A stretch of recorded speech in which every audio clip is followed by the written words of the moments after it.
All right, so today we're diving into a story that's pretty tough, to be honest. It's one of Mhm. those that just kind of sits with you, you know, about a mom in Texas. Dashe Lewis is her name, and she's facing, well, assault charges. Yeah.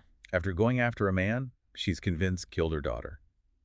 It's messy. There's the whole what happened, the legal side of it, and then that whole like ethical thing, when someone takes things into their own hands. Absolutely. A lot to unpack there. So let's lay it all out, okay? What we do know is that Dashi's daughter, Livy, she was only 19, was found, well, she was dead in a motel room back in October of 22. Official cause: fentanyl, OD. Tragic. Way too common these days. And here's where it gets, well, complicated.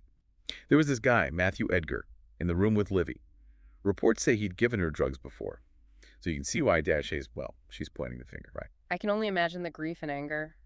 Must be overwhelming.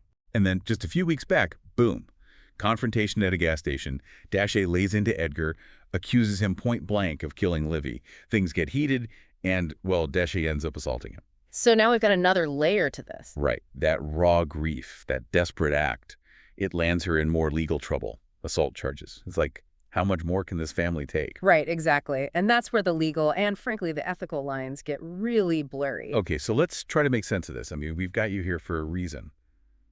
Looking at this case, legally speaking, what stands out? What are we dealing with here? Well, I think what's so, fascinating, but also heartbreaking is how this case highlights just how difficult it is to prosecute when it comes to drug-related deaths.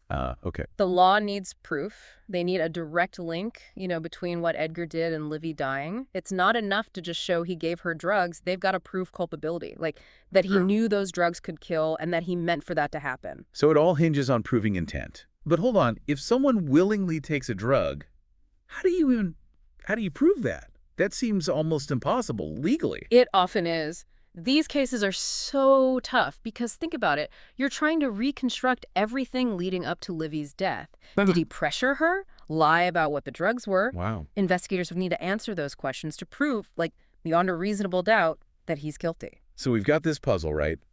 Made up of emotions, grief, a mother wanting justice so bad, and then Dashe jumps in, takes things into her own hands. We get it, but could that actually hurt the case against Edgar? Sadly, that's the risk. Oh, man. Her assault charge might pull the focus away from Edgar's possible role in Livy's death. It might even make people question if they can trust her as a witness, in the eyes of the law. Man, it's like this train wreck. Each thing that happens potentially throws the whole search for justice off track. We've got a mom pushed to the edge, a guy who might be involved in this girl's death, and the whole legal system just struggling to make sense of it all. It's a lot. So what does it all mean for us, I mean? How do we, as a society, balance the need for justice with, well, grief? Especially with something as awful as fentanyl tearing through communities. You hit the nail on the head. I don't have the easy answers. Nobody does. But cases like this, they force us to look closer at the fentanyl crisis. How do we hold people responsible for the lives lost? What support is there for grieving families? How do we approach drug-related deaths in a way that recognizes how complicated they are? It's a conversation, a difficult one that we got to have. Absolutely. This whole situation, it's a stark reminder of how much fentanyl is costing us, Yeah. not just in lives, but in how it rips families apart. I keep coming back to this feeling of, like, helplessness. What happens when the legal system, the thing meant to bring justice, just doesn't seem enough when faced with such a huge loss? Yeah. It makes you wonder, where do we go from here? That's a question I think we all need to sit with for a bit. I agree. It's a lot to think about. It really is.